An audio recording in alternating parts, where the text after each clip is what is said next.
মিশরের একজন বাদশা ছিল, বাদশা তাগির। কোন এক তারিখে চিন্তা করে আমার এত লোক লস্কর আছে, আমার এত কিছু আছে, কিন্তু আমার আল্লাহ তো বলল আমাকে বেইজ্জতি করতে পারে, আমার আল্লাহ আমাকে তো ইজ্জত দিতে পারে, কিন্তু না না না, আমার আল্লাহ আমার এত লোক লস্কর থাকতে কি করে বেইজ্জতি করে দেখব।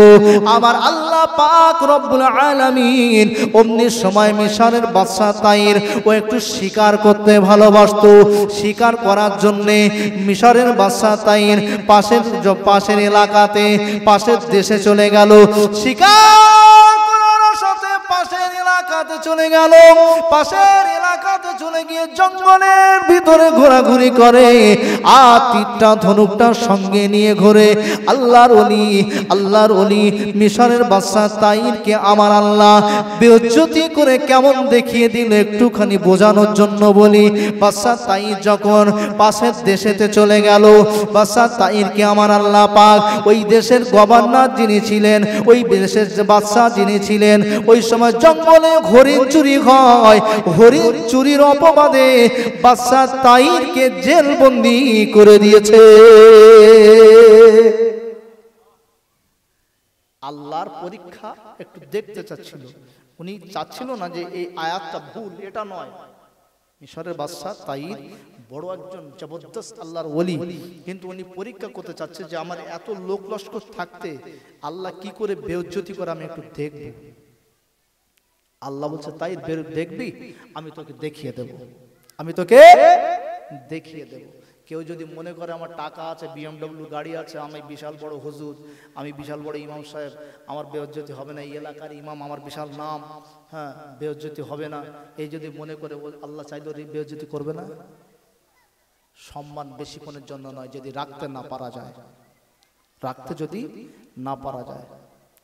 ও সোনামানিকেরা, ও মুরব্বিয়ানেরা, তরুণ নওজওয়ানেরা, মিশরের বাদশা তাইর যখন জেলখানার মধ্যে, আল্লাহর ওলি জেলখানার মধ্যে বসে বসে বসে বসে আল্লাহ আল্লাহ আল্লাহ বলে চিল্লায়, ও রব্বুল আলামিন আল্লাহ, আপনি সত্যি ইজ্জতের মালিক, আপনি সত্যি বেইজ্জতির মালিক। আল্লাহ আপনি আমাকে এত বড় একটা বাদশাহীতে নামিয়ে কারাগারে বন্দী করে দিয়েছেন।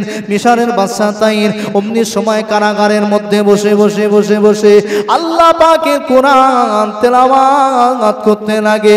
আল্লাহর কোরআনটা যখন তেলাওয়াত করে, এত সুন্দর মধুর কণ্ঠ, আর অত সুন্দর মধুর কণ্ঠ ওই দেশের কোনো বাদশার, ওই দেশের কোনো রাজা প্রজা কেউ কারো কোনো অত সুন্দর কণ্ঠ নাই।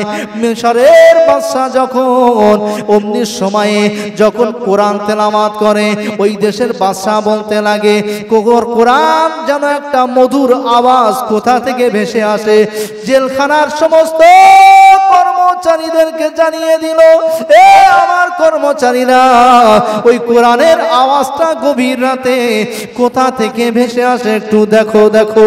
আল্লাহর ওলি কোরআনটা যখন জেলখানার মধ্যে তেলাওয়াত করে, রাতের অন্ধকারে জেলখানার যারা দায়িত্বে আছে তারা গুটি গুটি গুটি গুটি পায়ে কোরআনের আওয়াজ ধরতে ধরতে ধরতে ধরতে যায়। জেলখানার ভিতরে গিয়ে দেখতে পায় এক কোণে একটা জায়গায় এত সুন্দরভাবে জড়সড় হয়ে বসে মিশরের বাদশা তাইর কোরআন তেলাওয়াত করতে লাগলো। এত সুন্দরভাবে কোরআন তেলাওয়াত করছে, বাদশাকে জানানো বাদ দিয়ে তারা কোরআন শোনার জন্য ওখানেই দাঁড়িয়ে যায়। বাদশা আবার খবর দিয়ে দেয়, চলে যাও চলে যাও, কে কোরআন তেলাওয়াত করে দেখো। আবার একদল লোক চলে যায়, কোরআনের প্রেমে পড়ে গিয়ে তারাও কিন্তু দাঁড়িয়ে যায়। আবার একদল লোক পাঠিয়ে দেয়, কিন্তু তারাও কোরআনের প্রেমে দাঁড়িয়ে যায়। ও সোনার মানিকেরা, আজও পর্যন্ত বলুন না দেখি, কোরআন তেলাওয়াত করলে আমাদের শুনতে ভালো লাগে না লাগে না? কোরআন তেলাওয়াত করলে আমাদের শুনতে ভালো বড্ড লাগে। আল্লাহর ওলি কোরআন তেলাওয়াত করে একদল দুদল তিনদল মানুষ, তারা কোরআন তেলাওয়াত দেখে কোরআন তেলাওয়াতের আওয়াজ শুনে বাদশার কাছে যাওয়ার কথা ভুলে গিয়ে বাদশা যে তাদেরকে পেশানি দেবে, বাদশা যে আঘাত করবে, সব কথা ভুলে গিয়ে আর ওই মিশরের বাদশা তাইদ জেলখানার মধ্যে তার কোরআন শোনার জন্য দাঁড়িয়ে আছে। আল্লাহর ওলি অমনি সময় সুন্দরভাবে কোরআন তেলাওয়াত করে, আর বাদশা না থাকতে পারে, ওই দেশের বাদশা স্বয়ং চলে এসেছে। বাদশা এসে অমনি সময়ে জেলখানার সমস্ত ব্যক্তিদেরকে বলতে লাগলো, এ আমার সঙ্গপঙ্গরাম, কেন তোমরা এখানে দাঁড়িয়ে আছো? আমি তো তোমাদেরকে বলেছি যে তোমরা খবর নিয়ে এসো কোথায় থেকে কোরআনের আওয়াজটা আসে। আল্লাহর ওলি অমনি সময়ে মাথা উঁচু করে দেখতে পায় ওই দেশের বাদশা হাজির হয়ে গিয়েছে। আল্লাহর ওলি মিশরের বাদশা তাইর অমনি সময়ে দুহাত জোড় করে বলতে লাগলো, জাগাপানা, ও আমাদের জাগাপানা, বেয়াদবি নেবেন না হুজুর, বেয়াদবি নেবেন না, আপনি আমাকে ক্ষমা করুন, আপনি আমাকে মাফ করুন। আমি রাতের অন্ধকারে কোরআন তেলাওয়াত করতে লেগেছি, এই কোরআন তেলাওয়াতের জন্য আপনাদের হয়তো ঘুমগুলো নষ্ট হয়ে গিয়েছে, যার জন্য আপনারা রাগান্বিত হয়ে এখানে এসে দাঁড়িয়েছো। আল্লাহর ওলি মিশরের বাদশাকে দেখে অমনি সময় বলতে লাগলো, না না না, এই যে কোরআন তেলাওয়াত করো, এত মধুর আওয়াজ, এত সুন্দর ভাষা আমি তো আমার জীবনে আর শুনিনি। আমি আপনাকে ক্ষমা করে দেব, আমি আপনাকে মাফ করে দেব, তবে একটা শর্ত হলো আমার কলিজার টুকরা বেটাকে এই ভাষাটা একটু শিখিয়ে দিতে হবে। ও সোনা মানিকের, ও মুরব্বিয়ানের তরুণ নজনেরা, মিশরের বাদশা তাইর অমনি সময় বড্ড আনন্দের সঙ্গে খুশি হয়ে বলতে লাগলো, জাহাপানা, আপনি যখন বললেন কোরআন শেখার জন্যে, অবশ্যই অবশ্যই আমি শেখাবো, তবে আপনি আপনার সন্তানকে জেলখানায় পাঠিয়ে দেন। আল্লাহ পাকের ওলি যখন এই কথা বলেছে, ওই বাদশা বলতে লাগলো, না না না, আমি কোরআনটা, এই কোরআন এত সুন্দর ভাষাটা জেলখানার ভিতরে আমার বাচ্চাকে পাঠাবো না, আমার বাচ্চাকে রাজ দরবারে বসে বসে কোরআন শেখাবো, আর রাজ দরবারে সুন্দর একটা ঘর তোমার জন্য নির্ধারণ করা হবে, যে ঘরে তুমি থাকবে, খাবে, আর আমার বাচ্চাকে কোরআন শেখাবে। আল্লাহর ওলি ওখানে থেকে অমনি সময় কোরআন যখন শিক্ষা দেয়, বাচ্চাটা আলিফ বা তা সা জিম হা খ শিখতে লাগে। শিখতে শিখতে শিখতে শিখতে বাচ্চা মানুষের কণ্ঠটা আরো একটু সরু সুন্দর হয়, আর অমনি সময়ে বাচ্চা যখন বিসমিল্লাহির রহমানির রহিম পড়তে লাগলো, বাপের দিলটা ভরে গেল। অমনি সময়ে আল্লাহর ওলির কাছে এসে বলতে লাগলো, আমি আপনাকে ক্ষমা করে দিলাম, আপনি কি হরিণ চুরির জন্য এসেছিলেন? আপনি কি হরিণ চুরির জন্য জঙ্গলে এসেছিলেন? না জাগাপানা, না না না না, আমি হরিণ চুরির জন্য নয়, আমি শিকার করতে করতে শিকার করতে করতে আমি না জেনে কিভাবে আপনার দেশে ঢুকে পড়েছি, কিন্তু না না না, আমি হলাম মিশরের বাদশা তাগীর। আর একটু মন খুলে বলুন সুবহানাল্লাহ। আল্লাহর ওলি বলতে লাগলো, জাগাপানা, আমি কোরআন তেলাওয়াত করছিলাম, কোরআন তেলাওয়াত করতে করতে আমার আল্লাহর পাকের পাক কালাম কোরআন মাজিদের আয়াতটা আমার চোখের সম্মুখে এসে গেল।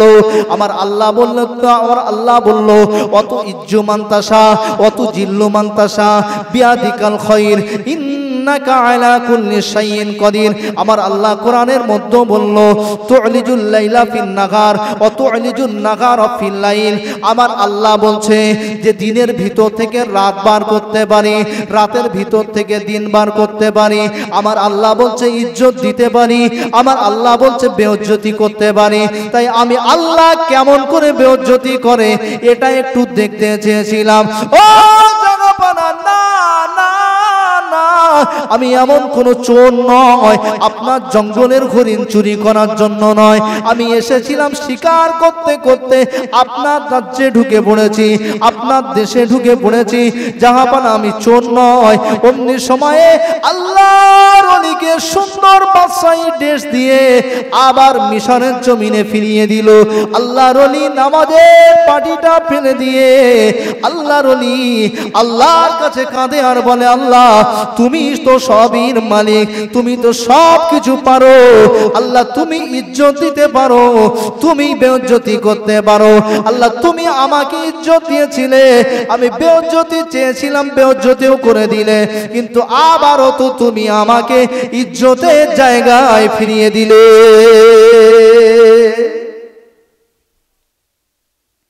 আল্লাহ সব পারে, পারে না পারে না? শুধু টাকা রয়েছে, 500 বিঘে ঘেলি চাষ করি, 200 বিঘে চাষ করি, 50 বিঘে, 100 বিঘে, 40 বিঘে, 20 বিঘে, মনে করতেছে যে বিশাল কিছু হয়ে গেছে, ঠ্যাঙের উপরে ঠ্যাং দিয়ে চার দোকানে বসে শুধু সিগারেট টেনতে। ও টাকার কোনো মূল্য আছে? মিশরের বাদশা তাইরের থেকে বড় বড় জমিদার হয়েছে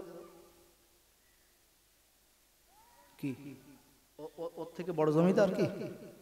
মিশরের বাদশা, একজন বাদশাকে আল্লাহ লাভিয়ে জেলখানায় ভরে দিয়েছে। তা তুমি কত বড় মস্তান হয়েছে? কই দেখি ফাঁকা মাঠে গিয়ে ঘুমাও তো দেখি, খালি জায়গায় পারবে? নামাজ পড়তে গিয়ে তাই ছাড় হয় না, শুধু চড় মেরতে। চাচা এখানে মেরতে কি ব্যাপার? ও চাচা বলে মশা লেগেছে। কত বড় মস্তান আছো, তোমার নাম শুনলে নাকি এলাকার লোক ভয়ে কাঁপে। কি আছে না? কত বড় মস্তান আছো, সামান্য আল্লাহর তৈরি সামান্য এই মশা, ইয়ে থেকে তুমি বাসা থেকে ঘরের ভেতরে ঘর করতেছ, মশারি টাঙাচ্ছে, অল আউট দিচ্ছে, ধূপ জ্বালাচ্ছে, কয়েল জ্বালাচ্ছে, ও মস্তান, কোনো মূল্য আছে? ও সোনামানিকেরা, ও মুরব্বিয়ানেরা, তরুণ নওজওয়ানেরা, আমি আপনাদেরকে বলতে বলতে আর একটুখানি বোঝানোর জন্য বলি। নমরুদ খোদাই দাবি করেছিল, জানেন? নমরুদ খোদাই দাবি করেছিল, ফেরাউন খোদাই দাবি করেছিল। নমরুদ বলেছিল আমি এই সময়ের আল্লাহ, কিন্তু আমার আল্লাহ বলেছিল নমরুদ তোমাকে আঘাত করার জন্যে আমার ফেরেশতা প্রয়োজন হবে না, আমার কোনো বান্দা প্রয়োজন হবে না, কোনো বান্দি প্রয়োজন হবে না, বাঘ প্রয়োজন হবে না, সিংহ প্রয়োজন হবে না, আর কোনো হিংস্র প্রাণী প্রয়োজন হবে না। সামান্য একটা ছোট খোঁড়া মশা ঢুকিয়ে দিয়েছিল, নাকের মধ্য দিয়ে মস্তকে চলে গেল, আর ভিতরে গিয়ে মাঝে মাঝে পো করে আওয়াজ দেয়। নমরুদ চিন্তা করে কি ব্যাপার, আর যেই পো করে আওয়াজ দেয় নমরুদ মাথায় বাড়ি মারে, দেখে মাথা ঠিক হয়, আবার ফের মারে, আবার ফের যেই বন্ধ করে দেখছে জুতো দিয়ে মেরে, নিজের জুতো খুলে মারছে, মেরে দেখছে খুবই আরাম হচ্ছে। আর অমনি সময়ে শেষ বেলা সামান্য খোঁড়া মশাটা ব্রেনের ভিতরে গিয়ে যখন পো পো করে আওয়াজ দেয়, নমরুদ দেখছে হাত নিজের ব্যথা হয়ে গেল, আর সহ্য হয় না। অমনি সময় খোদা বলা নমরুদ লোক ফিট করেছে জুতো পেটার জন্যে। ভুল না ঠিক? কত বড় মস্তান, নমরুদি থেকে বড় মস্তান আছিস তুই। ফেরাউন বড় মস্তান, এ মুসা আমি গোলাম, আনা রব্বুকুমুল আলা, আমি গোলাম আল্লাহ, আমি আল্লাহ, আমাকে আল্লাহ বলে মেনে নাও। ফের মুসা বলল ফেরাউন আমার জীবন যতক্ষণ বেঁচে থাকবে একটা বারের জন্য আমি তোমাকে রব বলে মেনে নেব না। আল্লাহ পাকের নবী মুসা দৌড়াতে লাগলো, দৌড়াতে লাগলো, মিশরের নীল নদের কাছে পৌঁছে গেল, বলছে আল্লাহ আল্লাহ আল্লাহ, আমি মুসা এবার যাব কোথায়? চতুর্দিকে ফেরাউনের লোক লস্কর জোগাড় হয়ে গিয়েছে, ও রব্বি আল্লাহ যাবার মতো কোনো রাস্তা নাই, নদীতে যাব তো ডুবে মরে যাব, আল্লাহ কেমন করে যাব? আল্লাহ নবী মুসা আলাইহিস সালাম, কোরআন খুললে দেখতে পাওয়া যায় বেশি মুসা মুসা মুসা, সব থেকে বেশি নাম আছে কার? নবী মুসা একটু তোতলা ছিল, আল্লাহ কথা বলতো একটু তোতলা করে বলতো, ভালো লাগতো, জোরে বলুন। তোতলা কোথা থেকে হয়েছিল? ফেরাউনের বাড়ি থেকে, ছোটবেলায়, তাই না?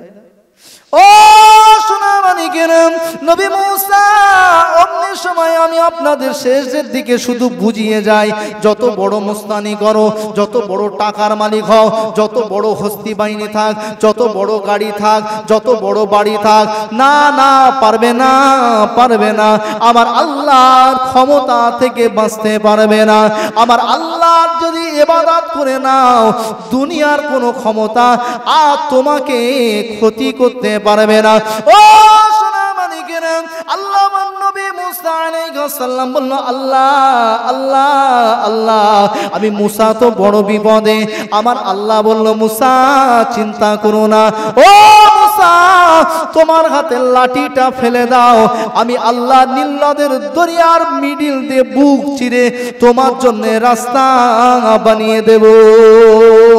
ও সোনা মানিকেরা, ফেরাউনের মতো বড় মুস্তান যে আল্লাহ বলে দাবি করলো, আমার আল্লাহ বলল, আমার ক্ষমতার উপরে তোরা ক্ষমতা চালাতে যাবি না, আমার ক্ষমতার উপরে তোরা বেশি ক্ষমতা দেখাতে যাবি না, তোরা সিগারেট নিয়ে গরম খেয়ে ঘুরবি না, মেশিন নিয়ে গরম খেয়ে ঘুরবি না, বোমা নিয়ে গরম খেয়ে ঘুরবি না।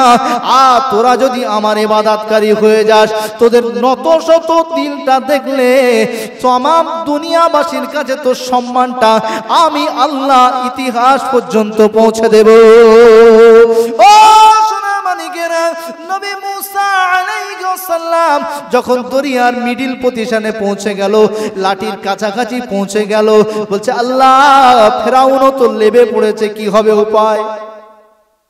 আমি তো লেবেছি কিন্তু ও তো লেবেছে, উপায় কি হবে? আল্লাহ বলছে, মুসা পার হও। পার হয়ে গেল, বলে লাঠি তোলো। লাঠি যেই ডেকেছে লাঠি হাতে, আবার পানি দুদিক থেকে এক জায়গায় হয়ে গেল, সব পানির নিচে চলে গেল।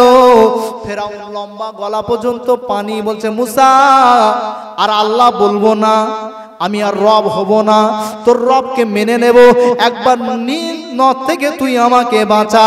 আল্লাহ নবী মুসা বলেছিল, আল্লাহ ফেরাউন তো ও তওবা করতে চায়, ও মাফি চায়। আল্লাহ বলল, মুসা না না না, ও মাফি চায় না, ও বর্তমান তোমার থেকে একটু ওই আযাব থেকে, কষ্ট থেকে বাঁচতে চায়। উপরে উঠে আসলে কিন্তু আবার বলবে আমি হলাম খোদা। মুস্তানি চলেছে, চলে। কিন্তু নামাজি যদি হয়, নামাজের মতো নামাজ যদি পড়ে, সে রাস্তাতে গেলে লোকে দেখবার বলবে, চাচা আসসালামু আলাইকুম।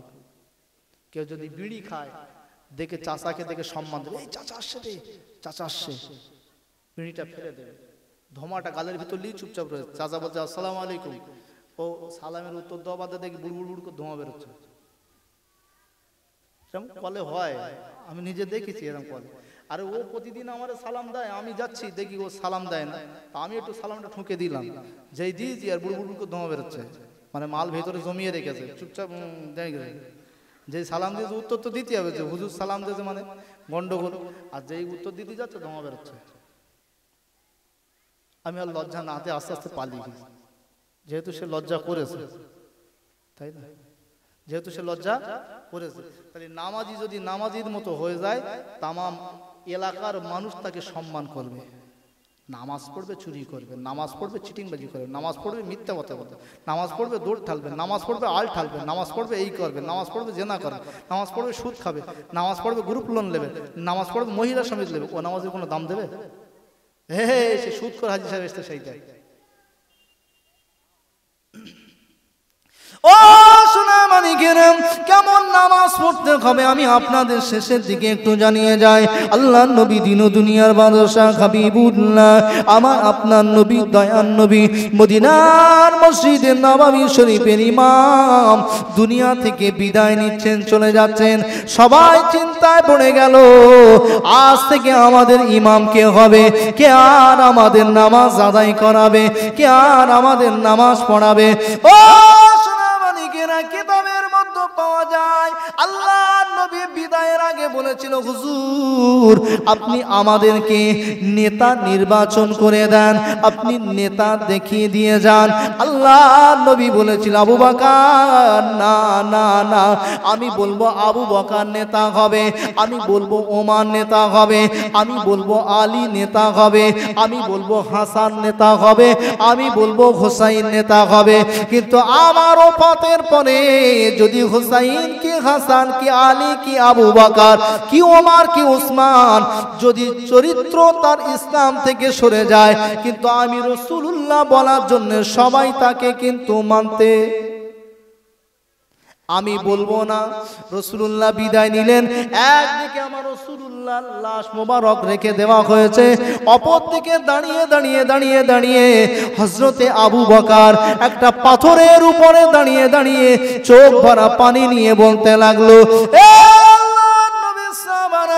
মদিনার মসজিদে নববী শরীফে আমি রাসূলুল্লাহকে বলেছিলাম, কিন্তু রাসূল আমার নেতা নির্বাচন করেনি, কিন্তু আমার নবী জানিয়েছিল আনা খাতামান নাবিয়্যা লা নাবিয়্যা বাদি, আমি হলাম শেষ নবী, আমার পরে কোনো নবী হবে না। কিন্তু আমার পরে যদি নবী প্রয়োজন হতো, আমার আল্লাহ ওমরকে নবী করে পাঠাতো। আমি আবু বকর আমার রাসূলের কথা অনুযায়ী আজ থেকে ওমরকে মুসলিম জানের খলিফা বেছে নিলাম। সে গদি পাওয়ার কষ্ট তারা জানত, সে গদি শুধু পেলে হবে না, গদি পেলে কাজ করতে হবে।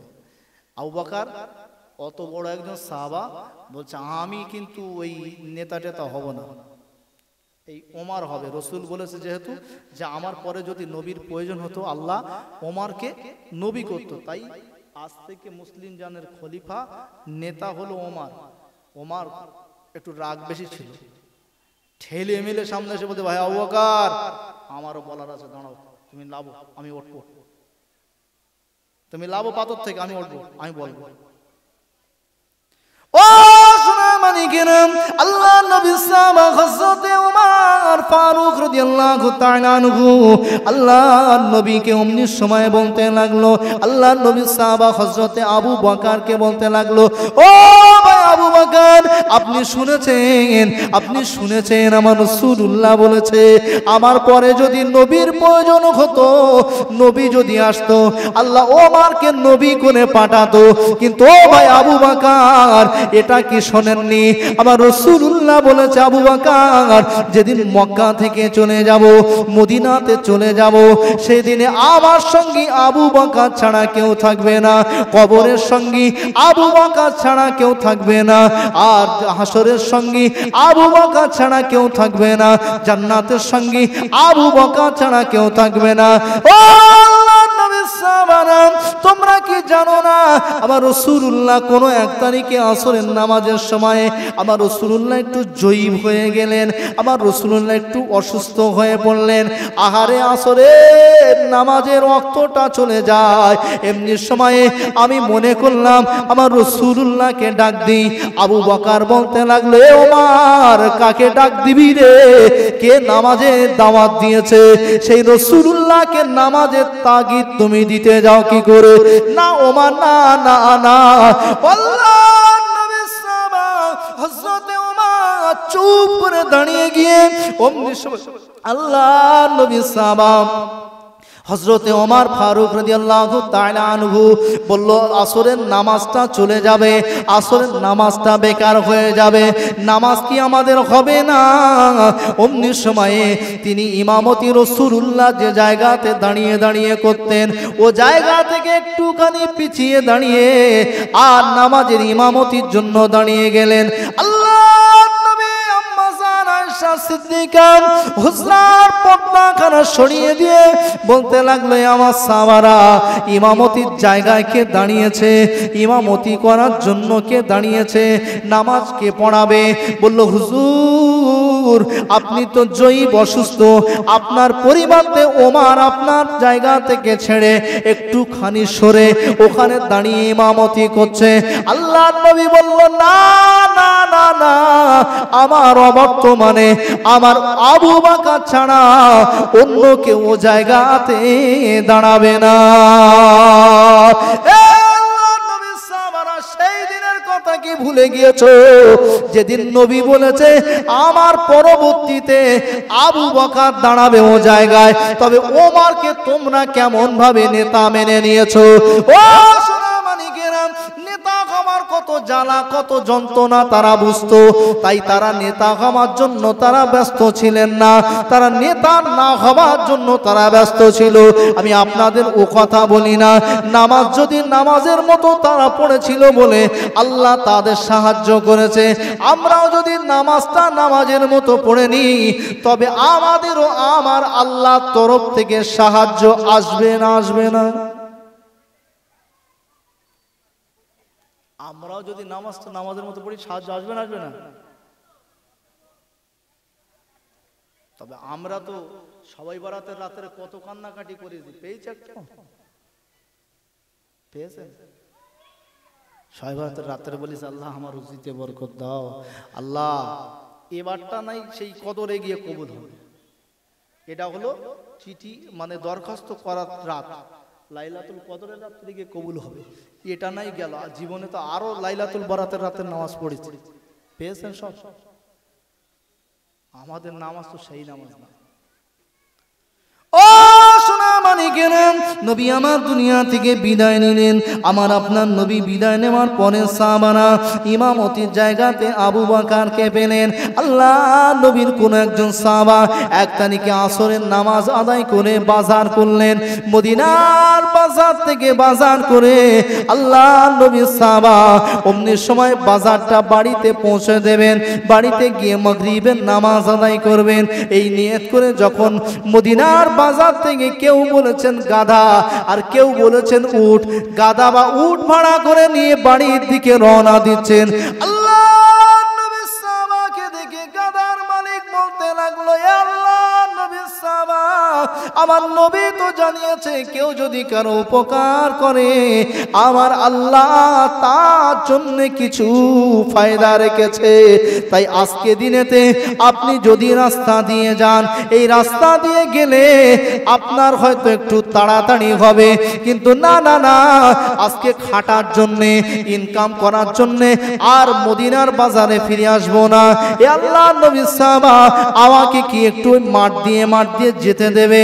ওই মাঠ দিয়ে গেলে হয়তো 2 মিনিট সময় বেশি লাগবে, কিন্তু তুমি বাড়িতে ঠিক সময় মতো পৌঁছে যাবে, মাগরিবের নামাজ তুমি আদায় করতে পারবে। আল্লাহ নবী সাহাবা বলল, ও গাদার মালিক ভাই ইহুদি, আপনারও যদি একটু উপকার হয়ে থাকে চলুন চলুন চলুন, আমি আপনার জানা রাস্তা দিয়ে মাঠ দিয়ে যেতে রাজি আছি। আল্লাহ নবী সাহাবার কথা শুনে অমনি সময়ে মাঠ দিয়ে যেতে লাগলো। অনেক দুর্গভীর জঙ্গলের মধ্যে গিয়ে আল্লাহ নবী সাহাবাকে লক্ষ্য করে বলতে লাগলো, এ আল্লাহ নবী সাহাবা নেমে যাও নেমে যাও নেমে যাও, এই গভীর জঙ্গলে আর কেউ নাই, তুমি আমি ছাড়া কেউ নাই, নেমে যাও। আমি হলাম দস্যু, আমি হলাম ডাকাত, আমি মানুষকে ধোঁকা দিয়ে বোকা বানিয়ে গভীর জঙ্গলে এনে তার মাল সামাল গুলোকে কেড়ে নি। পারবে তো? পারবে? ও নামাজি তো আমাদের মতো নামাজি নয়। আমি হুজুর ড্রাইভিং করে আসছি, রাস্তায় ওই বেদেমানিটাটি পার করে না কি বলে, ওই সামনে ওই আপনার বোদড়া ফোদড়া বাজার আছে না, পার করে দেখা যাচ্ছে ওখানে গিয়ে ধরে ফাঁকা মাঠে, হুজুর নামো, তোমার কত ইমানের পাওয়ার আছে আমি দেখবো, গাড়ি মাড়ি ছেড়ে দাও, আমি দস্যু ধরেছি, তোমার গাড়ি মাড়ি লোবো আর তুমি বাড়ি যাও। আমরা প্রথম কি বলবো যে ভাই বাড়ি বউ বাচ্চা রয়েছে, অন্তত পক্ষে একটু বাড়ি যাক দে, বাড়ি গিয়ে জমির দলিল কোথায় রয়েছে, টাকা পয়সা সোনা গয়না সব তো আমি রেখেছি, কোথায় কি রয়েছে অন্তত বুঝিয়ে দেশ। বলবো না? তা না হলে পালানোর চেষ্টা করবো, কিভাবে পালানো যায়, কি করবো না? কথা বলছেন না কেন? ভালো লাগছে না নাকি? এটা তকবীর দেন তো, নারা তকবীর। এত চাঙ্গা শ্রোতা তারপর কথা বলে না নাকি? হায় আল্লাহ, এত চাঙ্গা মানে প্যান্ডেল ছিঁড়ে পালানোর তাল। তাহলে আমাদের নামাজ কিন্তু নামাজের মতো না। এটা বোঝানোর জন্য এটা ছোট করে একটু বলি, তারপর আবার ফের গোড়ার দিকে যাবো ইনশাল্লাহ। ও সোনামানিকেরা, ও মুরব্বিয়ানেরা, তরুণ নজনেরা, আল্লাহর নবী দিন ও দুনিয়ার বাদশা হাবিবুল্লাহ, আমার আপনার নবী দয়ার নবী সাহাবা যখন নাকি অমনির সময় দেখতে পাওয়া যায়, যখন নামাজের কথা বললেন, এ দস্যু ডাকাত, তুমি তো আমাকে মেরে দেবে, তুমি তো আমাকে কতল করে দেবে, আমার সমস্ত মাল সামানগুলো নিয়ে নেবে, আমি আমার বিবির সঙ্গে দেখা করতে চাই না, বাচ্চার সঙ্গে দেখা করতে চাই না, আমি দুনিয়ার কোনো কিছু চাই না, তুমি মেরে দেওয়ার আগে আমাকে কি একটুখানি সময় দেবে, আমি আমার রবের সঙ্গে একটু কথা বলে নিতাম। নামাজ পড়া মানে কি? রবের সঙ্গে। ও সোনামানিকেরা, একটা হাদিস মনে পড়ে যায়, শুনুন। আল্লাহর নবী দিন ও দুনিয়ার বাদশা হাবিবুল্লাহ, আমার আপনার নবী দয়ান নবী আমার বললেন, আল্লাহর বান্দা বান্দিরা যখন নামাজের জন্য দাঁড়িয়ে যায়, নামাজের পাটিতে দাঁড়িয়ে গিয়ে সিজদাতে যখন চলে যায়, আল্লাহ পাকের বান্দা বান্দি সিজদাতে গিয়ে সুবহান রাব্বিয়াল আলা, সুবহান রাব্বিয়াল আলা, সুবহান রাব্বিয়াল আলা তাসবিহ পড়তে লাগে। এবার দোষে আল্লাহুম্মা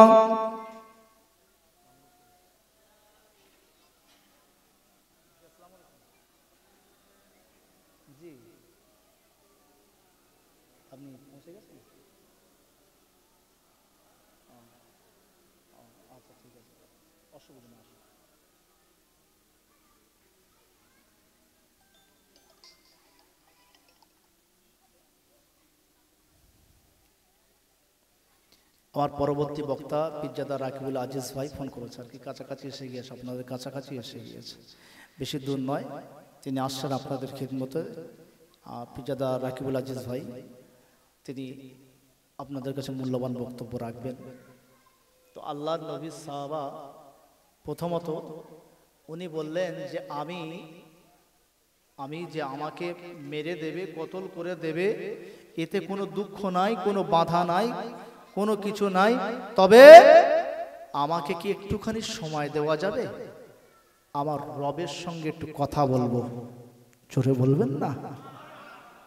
ও সোনামানিকেরা, ও মুরব্বিয়ানেরা, তরুণ নজনেরা, আল্লাহ নবী দিন ও দুনিয়ার বাদশা হাবিবুল্লাহর হাদিস মনে পড়ে যায়।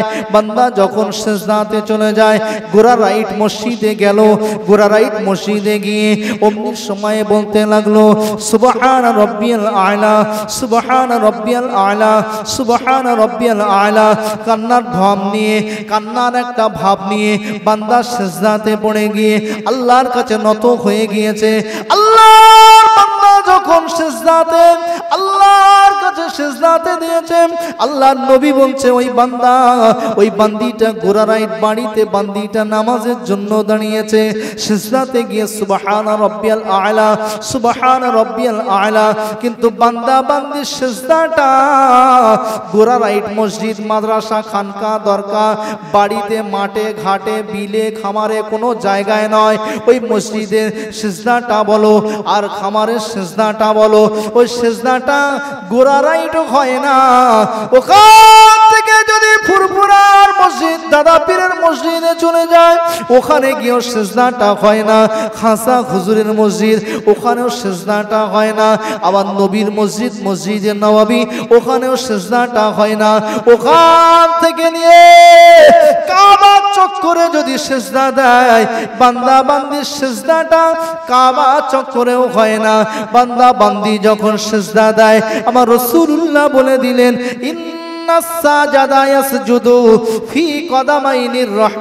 আমার আল্লাহর বান্দা বান্দি যখন সিজদা দেয়, আমার আল্লাহর কুদরতি পা মোবারকের উপরে পড়ে যায়।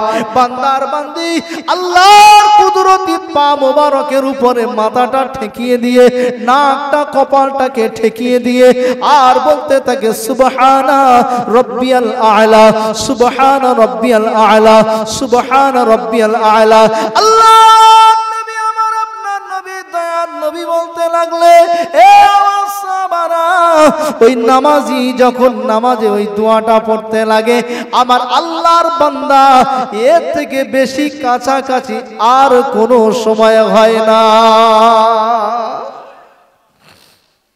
একটু মন খুলে হবে না সুবহানাল্লাহ? নামাজ পড়তে গেলে আল্লাহর কুদরতি পা মোবারকে পড়ে যায়, তাই না? তাহলে বান্দা সেজদার জায়গা যায় না। ও সোনামানিকেরা, আল্লাহ নবী সাহাবা চিন্তা করলো, না না, দুনিয়া থেকে বিদায় নেব, আমার রবের সঙ্গে কথা বলবো। ইহুদির বাচ্চা ওই সময় বলতে লাগলো, এ আল্লাহ নবী সাহাবা, তুমি যাও নামাজ আদায় করে নাও। নামাজ পড়তে গেলে প্রথম শর্ত আমাদের কি?